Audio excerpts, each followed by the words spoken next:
Hi friends, this is Vincent. நம்ம சேனலுக்கு உங்களை அன்புடன் வரவேற்கிறேன். நம்ம சேனல் வந்து பார்த்தீங்கன்னா உங்களோட கெரியரை செட் பண்ணுறதுக்காக தான் அக்ரிகல்ச்சர் கவுன்சில் சம்பந்தமாக நம்ம சேனல் நிறைய வீடியோஸ் வந்து கொடுத்துட்ருக்கோம்.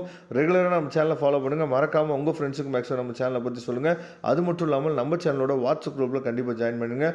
உங்களுக்கு லோ ஃபீஸ் காலேஜை பற்றின அப்டேட் வந்து உங்களுக்கு தெரியலை, லோ ஃபீஸ் காலேஜஸ் வந்து எங்கே இருக்குன்னு உங்களுக்கு தெரியலை அப்படின்னா நீங்கள் டிஸ்பிளேயில் தெரியக்கூடிய நம்பருக்கு உடனே நீங்கள் தொடர்பு கொள்ளலாம். நாம் உங்களுக்கு ஹெல்ப் பண்ணுறதுக்கு ரெடியாக இருக்கிறோம்.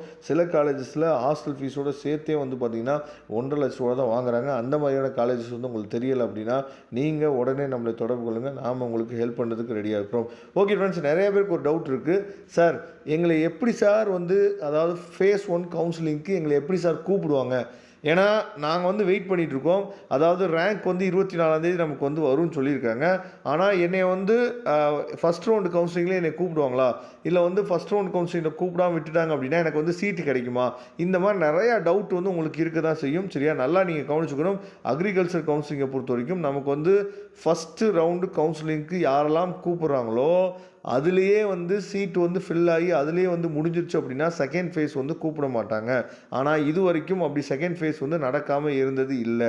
ஏன்னா இப்போ வந்து அக்ரிகல்ச்சர் கவுன்சிலிங் மட்டும் அப்ளை பண்ணியிருக்க மாட்டாங்க பசங்க. பேராமெடிக்கல் அப்ளை பண்ணுவாங்க, இன்ஜினியரிங் அப்ளை பண்ணியிருப்பாங்க, நீட் கவுன்சிலிங் அப்ளை பண்ணியிருப்பாங்க. அப்படிங்கிற பட்சத்தில் பசங்க வந்து ஒரு கவுன்சிலிங்கை மட்டும் அப்ளை பண்ணிவிட்டு என்ன பண்ணுச்சு பார்த்தீங்கன்னா போகிறது கிடையாது. அப்போ அக்ரிகல்ச்சர் கவுன்சிலிங்கில் சீட் எடுத்துகிட்டு இன்ஜினியரிங்காக வெயிட் பண்ணிட்டு இருப்பாங்க, நீட் கவுன்சிலிங்காக வெயிட் பண்ணிட்டு இருப்பாங்க. அதனால தான் என்ன பண்ணுறாங்கன்னா எக்ஸஸாக என்ன பண்ணுவாங்க, டிஎன்ஏயூலேருந்து எக்ஸஸாக சீட்டு வந்து எடுத்து வச்சுருப்பாங்க.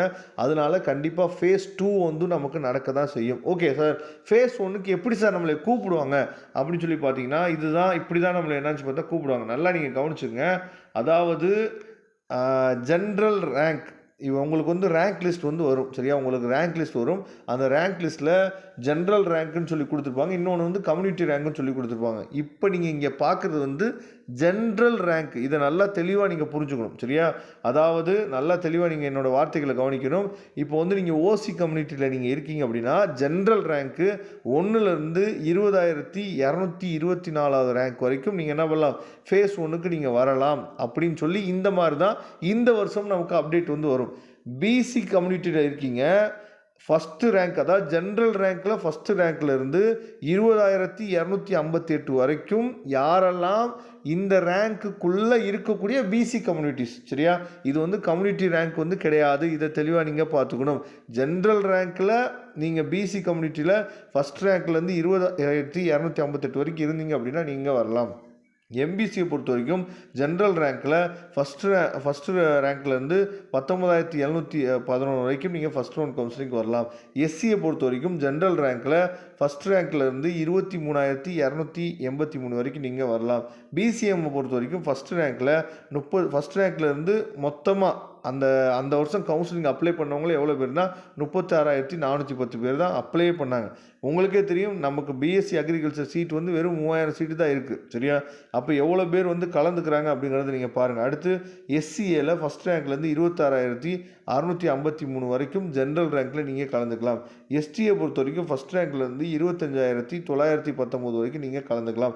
இந்த மாதிரி தான் நம்மளே என்ன பண்ணுவோம்னு சொல்லி இந்த வருஷம் நமக்கு கூப்பிடுவாங்க. அப்போ இது வந்து கம்யூனிட்டி ரேங்க் கிடையாது, ஜென்ரல் ரேங்க்கில் இருந்தீங்க அப்படின்னா வரலாம். சரியா, அதை நீங்கள் தெளிவாக புரிஞ்சுக்கணும். அதனால் இதே மாதிரி இந்த வருஷம் நம்மளை கூப்பிடுவாங்க. பார்க்கலாம், நமக்கு 24ஆந்தேதி ரேங்க் வந்தோடனே தெரிஞ்சிடும் நமக்கு வந்து இடம் கிடைக்குமா கிடைக்காதா அப்படிங்கிற விஷயங்கள். ஓகே ஃப்ரெண்ட்ஸ், நீங்கள் எப்போ வேணால் தொடர்பு கொள்ளுங்கள். நாம் உங்களுக்கு ஹெல்ப் பண்ணுறதுக்கு ரெடியாக இருக்கிறோம். அட்மிஷன்கள் வேணும் அப்படின்னா தொடர்பு கொள்ளுங்கள். சப்போஸ் உங்களுக்கு டவுட் எது இருந்துச்சுன்னா நீங்கள் அதாவது கமெண்ட் பாக்ஸில் நீங்கள் என்ன பண்ணலாம் பார்த்தீங்கன்னா கேட்கலாம். நாம் அதுக்கு ரிப்ளை பண்ணலாம், இல்லை அடுத்த வீடியோ அதுக்கு கொடுக்குறதுக்கு ரெடியாக இருக்கிறோம். அதனால் டவுட் எது இருந்துச்சு அப்படின்னா நீங்கள் கமெண்ட் பாக்ஸில் கமெண்ட் பண்ணுங்கள். அப்படி இல்லாத பட்சத்துக்கு நீங்கள் வெப்சைட் உள்ளே போனீங்க அப்படின்னா உங்களுக்கு டோல் ஃப்ரீ நம்பர் இருக்கும், அதுக்கு நீங்கள் தொடர்பு கொள்ளலாம். தேங்க்யூ. நம்ம நெக்ஸ்ட் வீடியோ பார்க்கலாம். அதுவரை உங்களிருந்து விடைபெறுவது உங்கள் நண்பன் வின்சென்ட். தேங்க்யூ.